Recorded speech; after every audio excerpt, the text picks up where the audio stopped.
Я намагаюся зробити так, щоб мої побратими зрозуміли, що може статися така історія, коли на всій території України не залишиться жодного українця. Для всіх побратимів моїх це неможливість. Щось, що не може, в принципі, статися. Ні технічно, ні ніяк, абсолютно. Я намагаюся з розповідями про Крим, про ліквідацію нашої державності, яка була там більше ніж 300 років.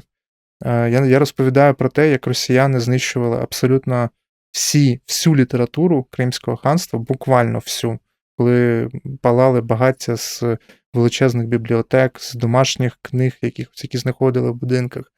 І коли на всій території Криму не залишилось жодної літературної пам'ятки. І я намагаюся донести, що в Україні це теж можливо. Навіть з сучасними технологіями існують методи переписання історичних фактів в мережі, і росіяни це вже подекуди роблять, дуже активно, до речі. Це те поле, в якому ми, на жаль, програємо їм.